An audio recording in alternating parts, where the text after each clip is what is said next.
Good morning and ನಮಸ್ಕಾರ ಎಲ್ಲ ವಿದ್ಯಾರ್ಥಿಗಳಿಗೆ. ಈ ವರ್ಷದ 20 ಮತ್ತು 21ನೇ ಸಾಲಿನ ಶೈಕ್ಷಣಿಕ ಏನು ಸೆಷನ್ ಇದೆಯೋ ಇದನ್ನು ಇವತ್ತು ನಾವು ಆನ್ಲೈನ್ ಸ್ಟಾರ್ಟ್ ಮಾಡ್ತಾ ಇದ್ದೀವಿ. ಈ ಆನ್ಲೈನ್ ತರಗತಿಗಳಿಗೆ ತಮ್ಮೆಲ್ಲರಿಗೂ ಸ್ವಾಗತ. ನಾನು ಈ ಕಾಲೇಜನ್ನು ಆಯ್ಕೆ ಮಾಡಿಕೊಂಡು ನಮ್ಮ ಕಾಲೇಜಿನಲ್ಲಿ ತಾವು ಪ್ರವೇಶ ಪಡೆದಿದ್ದಕ್ಕಾಗಿ ತಮಗೆ ಮತ್ತು ತಮ್ಮ ಪಾಲಕರಿಗೆ ನಾನು ಧನ್ಯವಾದಗಳನ್ನು ಹೇಳ್ತೇನೆ.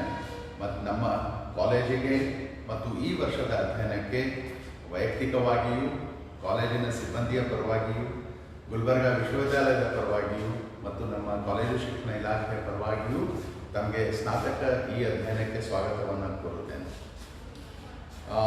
ನಮ್ಮದು ಎಕನಾಮಿಕ್ಸ್ ಏನು ಇವತ್ತು ಆನ್ಲೈನ್ ನಾವು ಕ್ಲಾಸಸ್ ಸ್ಟಾರ್ಟ್ ಮಾಡ್ತಾ ಇದ್ದೀವಿ, ಇದು ಫಂಡಮೆಂಟಲ್ ಆಫ್ ಎಕನಾಮಿಕ್ಸ್ ಹೇಳ್ತಾ ಇದ್ದೀವಿ ನಾವು, ಮೂಲಭೂತ ಎಕನಾಮಿಕ್ಸ್.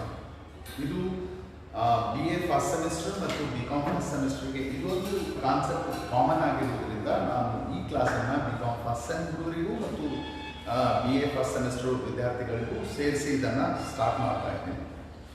ಎಲ್ಲ ವಿದ್ಯಾರ್ಥಿಗಳು ಯಾರು ಆನ್ಲೈನ್ ಬರ್ತಾ ಇದ್ದೀರೋ ಅವರೆಲ್ಲರಿಗೂ ಸ್ವಾಗತ ಮಾಡ್ತಾ ಇದ್ದೇನೆ.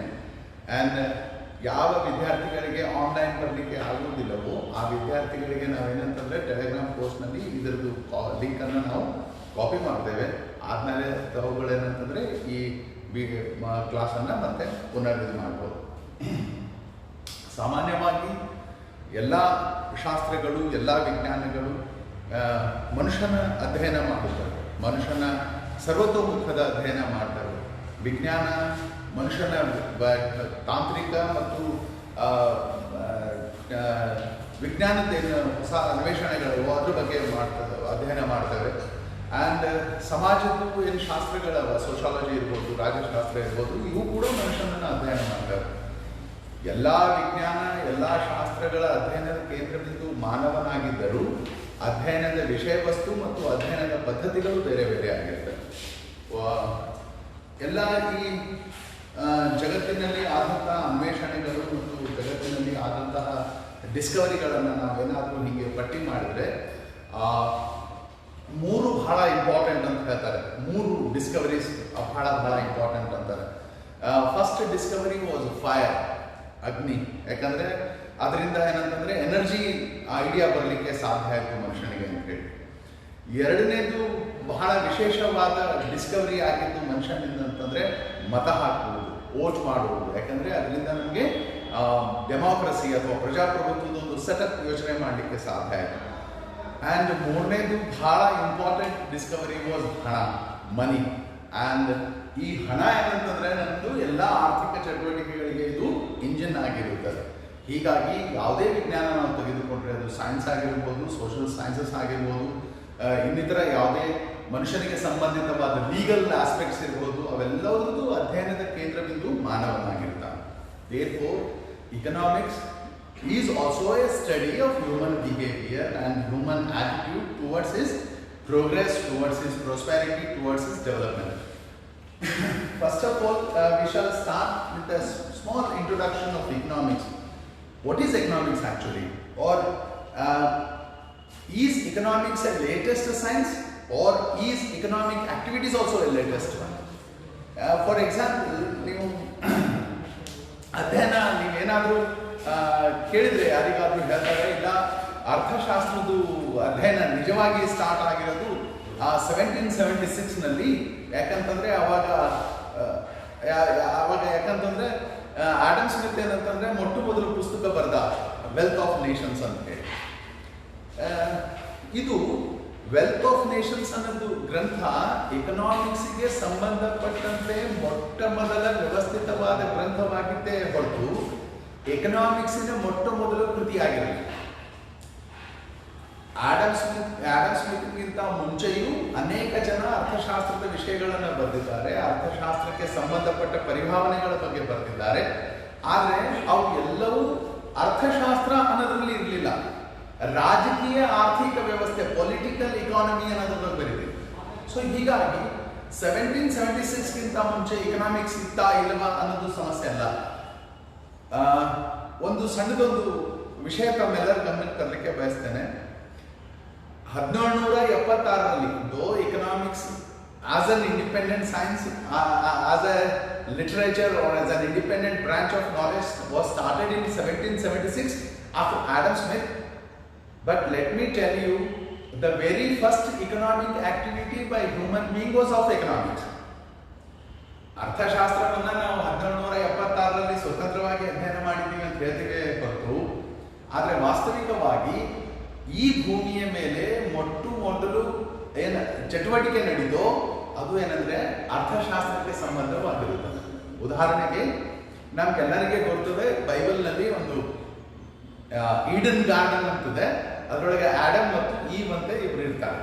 ಒಬ್ಬ ಪುರುಷ ಆಡಮ್ ಆ್ಯಂಡ್ ಹೆಣ್ಮಗಳು ಈವ್.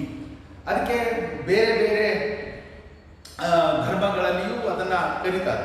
ಉದಾಹರಣೆಗೆ ತಾವು ಕುರಾನ್ ಫಾಲೋ ಮಾಡಿದ್ರೆ ಅದರೊಳಗೆ ಆದಮ್ ಮತ್ತು ಹವಾ ಅಂತ ಕರೀತಾರೆ. ಸೇಮ್ ಅದು ಆಡಮ್ ಮತ್ತು ಈವ್ದು ಒಂದು ವೇರಿಯೇಷನ್ ಆಗಿರ್ತದೆ. ಈಗ ನೀವು ಆ ಹಿಸ್ಟ್ರಿ ಅಂತ ತೆಗೆದು ನೋಡಿದ್ರೆ, ಆಕೆ ಈವನ ಹೆಣ್ಮಗಳು ಆಡಮ್ಗೆ ನನಗೆ ಸೇಬು ತಿನ್ನಬೇಕಾಗಿದೆ ಅಂತ ಹೇಳ್ತಾಳೆ. ಫಸ್ಟ್ ಡಿಮಾಂಡ್ ಆಕೆ, ಫಸ್ಟ್ ಬಯಕೆ ಏನದು, ನನಗೆ ಆಪಲ್ ತಿನ್ನಬೇಕಾಗಿದೆ. ಈಗ ಇದು ಆಪಲ್ ತಿನ್ನಬೇಕಾಗಿದೆ ಅನ್ನೋದೇನದನೋ ಇದು ಬಯಕೆ ಆಗಿರುತ್ತದೆ. ಆದ್ದರಿಂದ ಭೂಮಿಯ ಮೇಲೆ ಆದಂತ ಮೊಟ್ಟ ಮೊದಲ ಚಟುವಟಿಕೆಯೇ ಅರ್ಥಶಾಸ್ತ್ರಕ್ಕೆ ಸಂಬಂಧವಾಗಿರುತ್ತದೆ. ಆದ್ದರಿಂದ ಮಾನವನ ಇತಿಹಾಸ ಎಷ್ಟು ಹಳೆದಿದೆಯೋ ಅರ್ಥಶಾಸ್ತ್ರವೂ ಕೂಡ ಅಷ್ಟೇ ಹಳೆಯದಾಗಿದೆ. ಆದರೆ ಅದರದ್ದು ಅಧ್ಯಯನದ ಪದ್ಧತಿಗಳು ಕಾಲದಿಂದ ಕಾಲಕ್ಕೆ ಬೇರೆ ಬೇರೆಯಾಗಿ ಬಂದಿವೆ. ಉದಾಹರಣೆಗೆ ಆಡಮ್ ಸ್ಮಿತ್ಗಿಂತ ಮುಂಚೆ ಫ್ರಾನ್ಸ್ನಾಗೆ ಒಂದು ಬಹಳ ಹಳೆಯದೊಂದು ಪದ್ಧತಿ ಇತ್ತು. ಅವರಿಗೆ ನಾವು ಫಿಜಿಯೋಕ್ರಾಟ್ಸ್ ಅಂತ ಕರಿತಿದ್ವಿ. ಫಿಜಿಯೋಕ್ರಾಟ್ಸ್, ಈ ಫಿಜಿಯೋಕ್ರಾಟ್ಸ್ ಚೀಫ್ ವಾಸ್ ಫ್ರಾನ್ಸಿಸ್ ಕ್ವಾಸ್ನಿ ಅಂತ ಹೇಳಿ ಫ್ರೆಂಚ್ ದೇಶದ್ದು ಬಹಳ ದೊಡ್ಡ ಅರ್ಥಶಾಸ್ತ್ರಜ್ಞನಾಗಿದ್ದ ಅಂಡ್ ಈತ ರಾಜಗೆ ಅಡ್ವೈಸರ್ ಕೂಡ ಆಗಿದ್ದ. ಇದರ ಪ್ರಕಾರ ಇಕನಾಮಿಕ್ಸ್ ಇಸ್ ನಥಿಂಗ್ ಆರ್ ಏನು ಅವ್ರು ಫಿಜಿಯೋಕ್ರಾಟ್ಸ್ ಅಂತ ಕರೀತಿದ್ರು. ಅವರು ನೇಚರ್ಗೆ ಬಹಳ, ನಿಸರ್ಗಕ್ಕೆ ಬಹಳ ಹತ್ತಿರವಾಗಿದ್ದ ಜನ. ಅವ್ರು ಏನಂತಿದ್ರು ಅಂತಂದ್ರೆ, ಆರ್ಥಿಕ ಬೆಳವಣಿಗೆ ಆಗಬೇಕು ಅಂತಂದ್ರೆ ಕೇವಲ ಕೃಷಿಯಿಂದ ಮಾತ್ರ ಸಾಧ್ಯ. ಕೃಷಿ ಅರ್ಥವ್ಯವಸ್ಥೆಯ ಒಂದು ನರನಾಡಿ ಆಗಿರುತ್ತದೆ ಅಂತ ಕೇಳಿ. ಅದಾದ್ಮೇಲೆ ಸ್ವಲ್ಪ ವರ್ಷಗಳು ಕಳೆದ ಮೇಲೆ, ದಶಕಗಳು ಕಳೆದ ಮೇಲೆ, ಅಥವಾ ಪ್ಯಾರಲಲ್ ಆಗಿ ಇನ್ನೊಂದು ಗುಂಪು ಸ್ಟಾರ್ಟ್ ಆಯಿತು. ಅವರಿಗೆ ನಾವು ಮರ್ಕೆಂಟಲಿಸ್ಟ್ ಅಂತ ಕರಿತೀವಿ. ಅಂದ್ರೆ ಇವರು ವ್ಯಾಪಾರ ಪಂಥದವರು ಅಂತ ಹೇಳ್ತಾರೆ. ಇದ್ರದ್ದು ಚೀಫ್ ಏನು ಅಡ್ವೊಕೇಟ್ ಇದ್ನೋ ಆತ ಜೆ.ಎಸ್. ಮಿಲ್ ಅಂತಿದ್ದ. ಮರ್ಕೆಂಟಲಿಸ್ಟ್ ಇವರು ವ್ಯಾಪಾರದ ದೃಷ್ಟಿಕೋನದಿಂದ ನೋಡಿದವರು. ಫಿಜಿಯೋಕ್ರಾಟ್ಸ್ ಇವ್ರೇನಂತಂದ್ರೆ ನಿಸರ್ಗದ ದೃಷ್ಟಿಯಿಂದ ನೋಡಿದವರು. ಅಂದ್ರೆ ಮರ್ಕೆಂಟಲಿಸ್ಟ್ ಪ್ರಕಾರ ವ್ಯಾಪಾರ ಪ್ರಧಾನವಾಗಿರ್ತದೆ, ಆ್ಯಂಡ್ ಫಿಜಿಯೋಕ್ರಾಟ್ಸ್ ಪ್ರಕಾರ ಏನಂತಂದ್ರೆ ಕೃಷಿ ಪ್ರಧಾನವಾಗಿರ್ತದೆ. ಆಡಮ್ ಸ್ಮಿತ್ದು ಶ್ರೇಷ್ಠತೆ ಏನಂತಂದ್ರೆ, ಆಡಮ್ ಸ್ಮಿತ್ ಇವರಿಬ್ಬರನ್ನ ಒಂದು ಕಡೆ ತಂದಿರುತ್ತಾನೆ, ಫಿಜಿಯೋಕ್ರಾಟ್ಸ್ ಅನ್ನು ಮತ್ತು ಮರ್ಕೆಂಟಲಿಸ್ಟ್. ಆದರೆ ನೆನಪಿರ್ಲಿ, ಆಡಮ್ ಸ್ಮಿತ್ ಕೂಡ ಒಂದು ಕ್ಯಾಪಿಟಲಿಸ್ಟಿಕ್ ದೃಷ್ಟಿಕೋನವನ್ನೇ ಹೊಂದಿದ್ದ. Even Adam Smith had a capitalistic approach towards his theories. For example, he argued or he advocated laissez faire policy, ಅಂದ್ರೆ ಫ್ರೀ ಟ್ರೇಡ್. ಮಾರುಕಟ್ಟೆಯಲ್ಲಿ ಸರ್ಕಾರದ ಹಸ್ತಕ್ಷೇಪ ಇರಬಾರದು, ಮಾರುಕಟ್ಟೆಯ ಅಂಶಗಳನ್ನ ಮಾರುಕಟ್ಟೆಗೆ ಸ್ವತಂತ್ರವಾಗಿ ಬಿಡಬೇಕು ಅಂತಾನು ವಾದ ಮಾಡಿದ್ದಾರೆ. ಹೀಗಾಗಿ ಆಡಮ್ ಸ್ಮಿತ್ ಕೂಡ ಏನಂತಂದ್ರೆ ಮರ್ಕೆಂಟಲಿಸ್ಟ್ ಪಂಗಡದಂಗೆ ಮುಂದೆ ಬಂದಾರ. ಮೊಟ್ಟ ಮೊದಲು ಗ್ರಂಥ ಏನದ 1776ನಾಗ ಆಡಮ್ ಸ್ಮಿತ್ ಅರ್ಥಶಾಸ್ತ್ರಕ್ಕೆ ಸಂಬಂಧಪಟ್ಟಂತೆ ಸಿಸ್ಟಮ್ಯಾಟಿಕ್ ಆಗಿ ಬರೆದಂತ ಪುಸ್ತಕ. ಅದಕ್ಕೆ ವೆಲ್ತ್ ಆಫ್ ನೇಷನ್ಸ್ ಅಂತ ಹೇಳಿ ಸಂಕ್ಷಿಪ್ತ ಕರೀತಾರೆ. ಸಂಕ್ಷಿಪ್ತದ ವೆಲ್ತ್ ಆಫ್ ನೇಷನ್ಸ್. ಆದರೆ ಇದರದ್ದು ಸಂಪೂರ್ಣ ಟೈಟಲ್ ಇರೋದು an enquiry into the nature and causes of wealth of nations ಅಂತ ಹೇಳಿ. An enquiry into the nature and causes of wealth of nation. ಅಂದ್ರೆ ಯಾವುದೇ ಒಂದು ರಾಷ್ಟ್ರದ ಸಂಪತ್ತಿನ ಸ್ವರೂಪ ಮತ್ತು ಹೇಗೆ ಹುಟ್ಟುತ್ತದೆ ಎಂಬುದಕ್ಕೆ ಕಾರಣ ಹುಡುಕುವುದೇ ಇದು ಪುಸ್ತಕದ ಟೈಟಲ್ ಆಗಿತ್ತು. ಆದರೆ ಬಹಳಷ್ಟು ಜನ ಹೀಗೆ ಹೇಳ್ತಾರೆ, ಆಡಮ್ ಸ್ಮಿತ್ ಬರೆದ ಮೊಟ್ಟ ಮೊದಲ ಪುಸ್ತಕ ಇದು ಅಂತ ಹೇಳಿ, ವೆಲ್ತ್ ಆಫ್ ನೇಷನ್ಸ್. ಬಟ್ ಇದು ಒಂದು ಭ್ರಮೆ ಮಾತ್ರ. ಆಡಮ್ ಸ್ಮಿತ್ ಬರೆದ ಮೊಟ್ಟ ಮೊದಲ ಪುಸ್ತಕ 1759ರಲ್ಲಿ ಥಿಯರಿ ಆಫ್ ಮೋರಲ್ ಸೆಂಟಿಮೆಂಟ್ಸ್ ಅಂತ ಹೇಳಿ ಬರೀತಾರೆ. Theory of moral sentiment. ಇದು ಮಾನಸಿಕ ಅಂತ ಅರ್ಥ ಅಲ್ಲ, ಇದು ಧಾರ್ಮಿಕ ಮತ್ತು ಆರ್ಥಿಕ ಎರಡೂಗಳನ್ನ ಹಾಕಿ ಹೇಳಿರೋದ್ರಿಂದ ಇದು ಪ್ಯೂರ್ ಎಕನಾಮಿಕ್ಸ್ ಆಗಿರದೆ ಇದು ಎಕನಾಮಿಕ್ಸ್ ಮಿಕ್ಸ್ಡ್ ಆಗಿತ್ತು. ಬಟ್ ಮೊಟ್ಟ ಮೊದಲ ಬಾರಿಗೆ ಏನಂತಂದ್ರೆ ಆಡಮ್ ಸ್ಮಿತ್ ಅರ್ಥಶಾಸ್ತ್ರಕ್ಕೆ ಸಂಬಂಧಪಟ್ಟಂತೆ ಬಹಳ ವ್ಯವಸ್ಥಿತವಾಗಿ ಬರೆದ ಪುಸ್ತಕ ವೆಲ್ತ್ ಆಫ್ ನೇಷನ್ಸ್ ಆಗಿರುತ್ತದೆ. ಅಂಡ್ ಈ 1776ರಲ್ಲಿ ಪ್ರಕಟವಾದ ಈ ಗ್ರಂಥದ ಮಹತ್ವ ಅಥವಾ ಪ್ರಾಮುಖ್ಯತೆ ಎಷ್ಟಿತ್ತಂದ್ರೆ ಆಡಮ್ ಸ್ಮಿತ್ಗೆ ನಾವೇನಂದ್ರೆ ಅರ್ಥಶಾಸ್ತ್ರದ ಪಿತಾಮಹ. We recognise or we address Adam Smith as father of economics. However, a small brief history how it all started. ಹೇಗೆ ಇದು ಪ್ರಾರಂಭ ಆಯಿತು ಅಂದ್ರೆ ಇಕೋನಾಮಿಕ್ಸ್ ಇದು ಎರಡು ಶಬ್ದಗಳಿರುತ್ತದೆ. ತಾವು ಸಾಮಾನ್ಯವಾಗಿ ಇದು ಇಕೋ ಅಂತ ಕೇಳಿದ ತಕ್ಷಣ ಭೂಮಿಗೆ ಸಂಬಂಧಪಟ್ಟಂತ ಒಂದು ಪರಿಕಲ್ಪನೆ ಬರ್ತದೆ. ಇಕೋಲಾಜಿ, ಇಕೋಸಿಸ್ಟಮ್ ಅಂತ ಹಿಂಗೆ ಬರ್ತದೆ. ಅದರಂಗೆ ಇದು ಇಕೋಲಾಜಿ, ಇಕೋಸಿಸ್ಟಮ್ಗೆ ಹತ್ತಿರವಾಗಿರುವ ಶಬ್ದ ಮೊದಲನೇ ಅರ್ಥದ್ದು eco.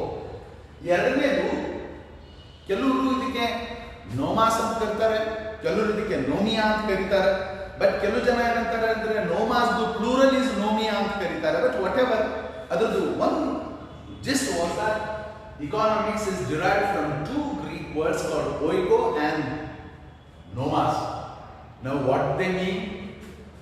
Oiko is household. Oiko ಅಂತಂದ್ರೆ ಮನೆ, ಕುಟುಂಬ, ಗೃಹಸ್ಥ ಅಂತ. ನೋಮಾಸ್ ಅಂದ್ರೆ ಕಾನೂನು ಇರ್ಬೋದು, ಶಾಸ್ತ್ರ ಇರ್ಬೋದು, ಅಧ್ಯಯನ ಇರ್ಬೋದು, ವಿಧಾನ ಇರ್ಬೋದು. ಇದರ ಅರ್ಥ ಓಯ್ಕೋ ಮತ್ತು ನೋಮಾಸ್ ಅಂದ್ರೆ ಒಂದು ಮನೆ, ಒಂದು ಕುಟುಂಬ, ಒಂದು ಗೃಹಸ್ಥವನ್ನು ಹೇಗೆ ನಿರ್ವಹಿಸಲಾಗುತ್ತದೆ ಎಂದು ಅಧ್ಯಯನ ಮಾಡುವ ಒಂದು ವಿಧಾನವಾಗಿರುತ್ತದೆ ಅಂತ ಹೇಳಿ ಇಕನಾಮಿಕ್ಸ್ಗೆ ತಂದಾರೆ.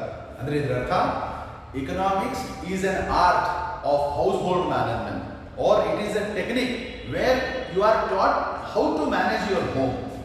ಇದು ಓಯ್ಕೋ ಮತ್ತು ನೋಮಾಸ್. But let me tell you, there are also some researchers, there are some scholars who say that there is one more word for economics.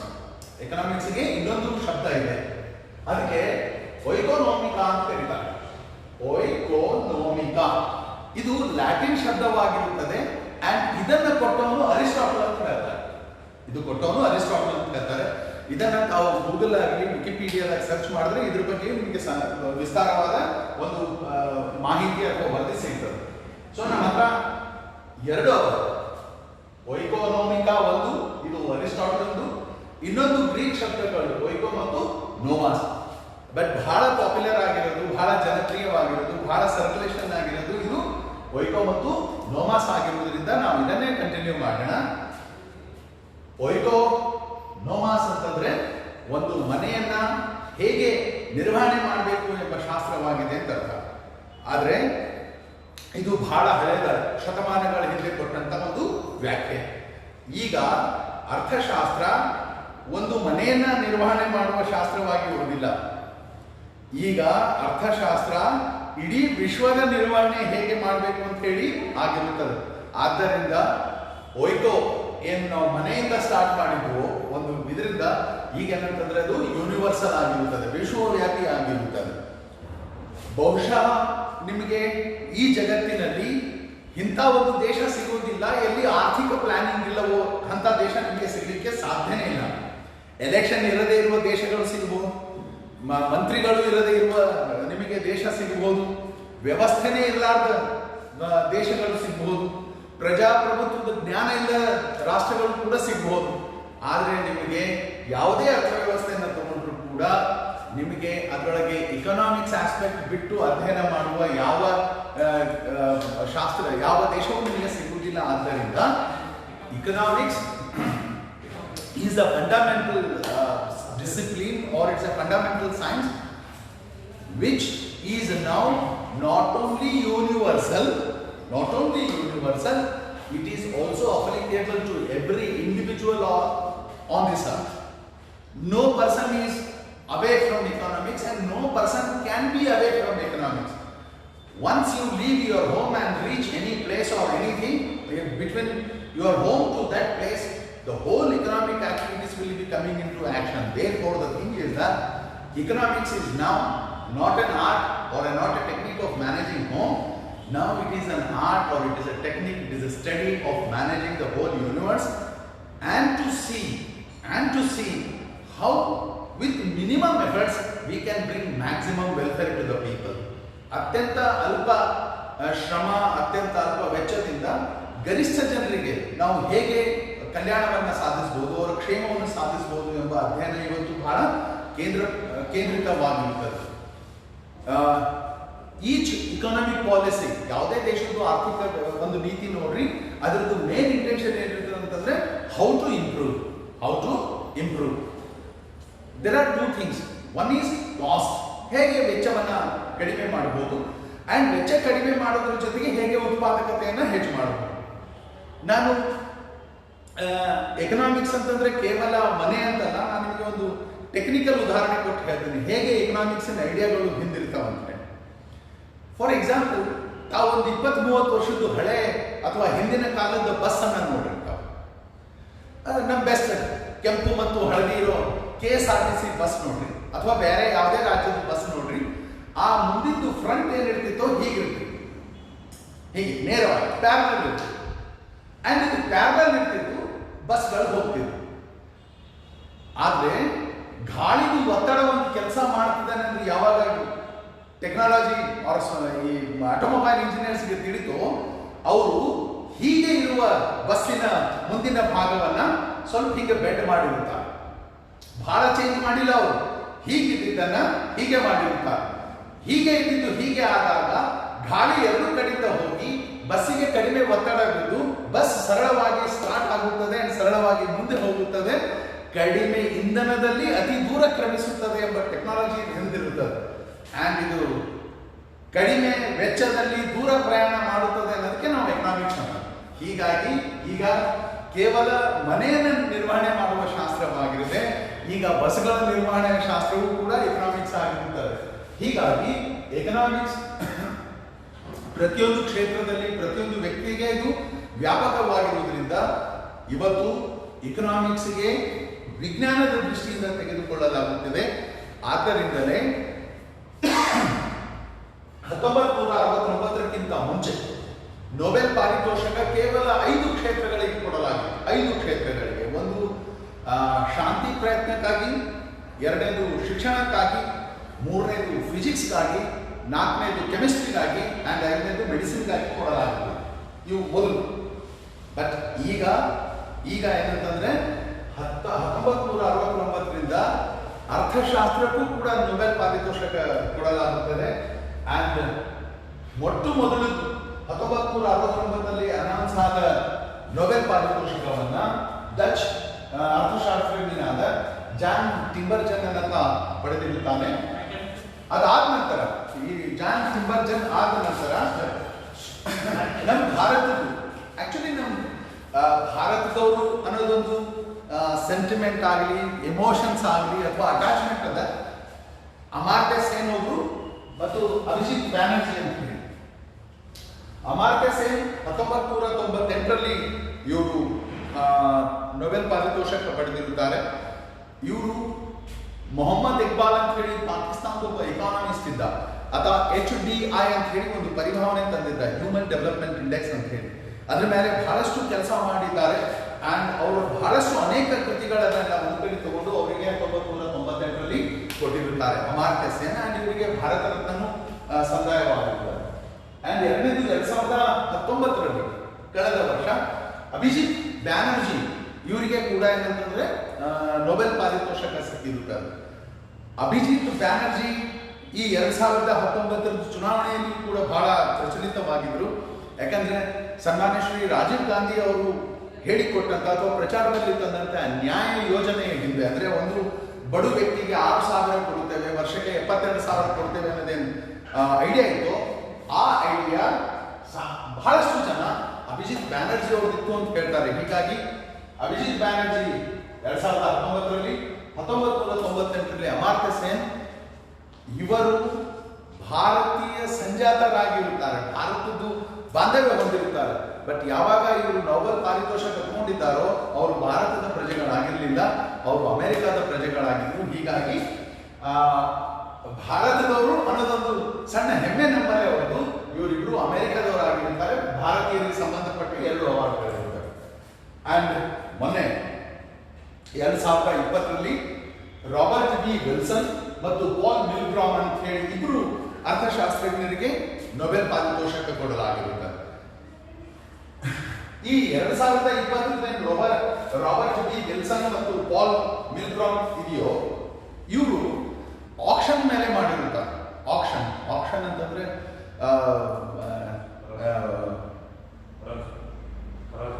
ಹರಾಜು ಹಾಕುವುದು. ಈಗ ನಾವು ಹರಾಜು ಹಾಕುವುದು ಅಂತಂದ್ರೆ ಬಹಳ ಕಡಿಮೆ ಅಂತ ತಿಳ್ಕೋಬಾರ್ದು. ತಲೆಗಳಲ್ಲಿ ನಮಗೆಲ್ಲ ಈವನ್ ನರೇಂದ್ರ ಸಿಂಗ್ ಧೋನಿ ಮತ್ತು ವಿರಾಟ್ ಕೊಹ್ಲಿಗೂ ವರ್ಷ ಹರಾಜಿಗೆ ಹಾಕುತ್ತಾರೆ. ಸೊ ಹೀಗಾಗಿ ಈಗ ಹರಾಜಿಗೆ ಬೀಳುವುದು ಕೂಡ ಒಂದು ಗೌರವದ ವಿಷಯವಾಗಿರುತ್ತೆ. ನಿಮಗೆ ಹರಾಜು ಹಾಕ್ತಾರೆ ಅಂದ್ರೆ ನೀವು ಧೋನಿ ಅನ್ಕೋಬಹುದು. ಹೀಗಾಗಿ ಸೊ ಹರಾಜಿಗೆ ಸಂಬಂಧ ಏನು? ಹರಾಜಿಗೆ ಸಂಬಂಧವಾದದ್ದು ಏನಪ್ಪಾ ಅಂದ್ರೆ ಹೌ ಪೀಪಲ್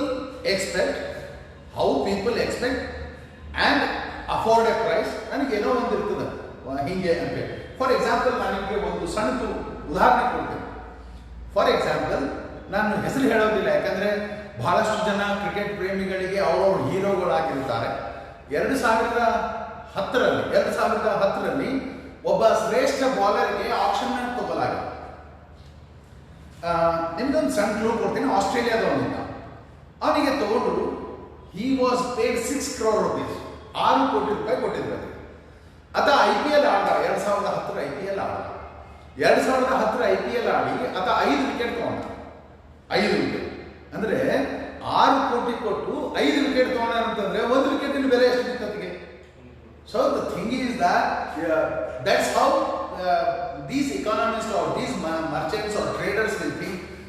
ಹೇಗೆ ಇದು ವರ್ಕ್ ಮಾಡುತ್ತದೆ ಅನ್ನೋ ವಿಷಯದ ಮೇಲೆ ಏನಂತಂದ್ರೆ 2020ರಲ್ಲಿ ರಾಬರ್ಟ್ ಬಿ ವಿಲ್ಸನ್ ಮತ್ತು ಪಾಲ್ ಮಿಲ್ಗ್ರಾಮ್ ಅವರಿಗೆ ಏನಂತಂದ್ರೆ ನೊಬೆಲ್ ಪಾರಿತೋಷಕ ಕೊಡಲಾಗಿರುತ್ತದೆ. ಹೀಗಾಗಿ ಗ್ರಹ ನಿರ್ವಹಣೆ ಹೇಗೆ ಓಯ್ಕೋನೋಮಾಸ್ ನಿಂದ ಪ್ರಾರಂಭವಾದಂತಹ ನಮ್ಮ ಎಕನಾಮಿಕ್ಸ್ ಇವತ್ತು ಈವನ್ IPL ಹರಾಜ್ ಹೇಗೆ ಹಾಕಲಾಗುತ್ತದೆ ಎಂದು ಅಧ್ಯಯನ ಮಾಡುವುದನ್ನು ನಾವು ಬಂದಿರುತ್ತೇವೆ. ಇದು ರಾಬರ್ಟ್ ಬಿ ವಿಲ್ಸನ್ ಮತ್ತು ಪಾಲ್ ಮಿಲ್ಗ್ರಾಮ್ ಅವರಿಗೆ ನಾವು ಬಂದಿರುತ್ತೇವೆ. ಅರಿಸ್ಟಾಟಲ್ ನಿಂದ ಮಿಲ್ಗ್ರಾಮ್ ವರೆಗಿನ ನಮ್ಮದು ಪ್ರಯಾಣ ಇದೆಯೋ ಇದು ಇತಿಹಾಸದ ಸಂಕ್ಷಿಪ್ತ ಮತ್ತು ಸಣ್ಣ ಪ್ರಮಾಣದಲ್ಲಿ ಒಂದು ಪರಿಚಯವಾಗಿರುತ್ತದೆ. ಮುಂದಿನ ತರಗತಿಯಲ್ಲಿ ಎಕನಾಮಿಕ್ಸ್ಗೆ ಸಂಬಂಧಂತೆ ಇತರ ವಿಷಯಗಳನ್ನು ಅಧ್ಯಯನ ಮಾಡಿ ನಮಗೆ ಇರುವ ಅವಕಾಶವನ್ನು ನಾವು ಸದುಪಯೋಗ ಮಾಡಿಕೊಳ್ಳೋಣ. ದಯವಿಟ್ಟು ನಿಮ್ಮ ನಡುವೆ ಮತ್ತು ನಿಮ್ಮ ಮಿತ್ರರ ನಡುವೆ ಅಂತರವನ್ನು ಕಾಪಾಡಿಕೊಳ್ಳ್ರಿ. ಮಾಸ್ಕ್ ಧರಿಸ್ರಿ, ಇವು ಮರಿಬೇಡ್ರಿ. ಯಾಕಂತಂದ್ರೆ ಒಂದು ಸಣ್ಣ ಅಜಾಗರೂಕತೆ ಏನಂತಂದ್ರೆ ನಿಮಗಷ್ಟೇ ಅಲ್ಲ, ನಿಮ್ಮ ಕುಟುಂಬದವರಿಗೂ ಮತ್ತು ಸಮಾಜಕ್ಕೂ ತೊಂದರೆಯಲ್ಲಿ ತರಬಹುದು ಎಂಬ ಆತಂಕ ಯಾವಾಗಲೂ ನಿಮ್ಮಲ್ಲಿ ಇರಲಿ. ಆದರೆ ಆತ್ಮವಿಶ್ವಾಸವೂ ಕೂಡ ಇರಲಿ. ಸ್ವಚ್ಛತೆ, ಅಂತರ ಮತ್ತು ಮಾಸ್ಕ್ ಇವು ಮೂರು ಬಹಳ ಅವಶ್ಯಕವಾಗಿರುತ್ತವೆ. ಆ್ಯಂಡ್ ಹೀಗೆ ನಗುತ್ತಾ ಇರೋಣ. We shall see you tomorrow. Till then, have a great time, have a great smile. Thank you very much.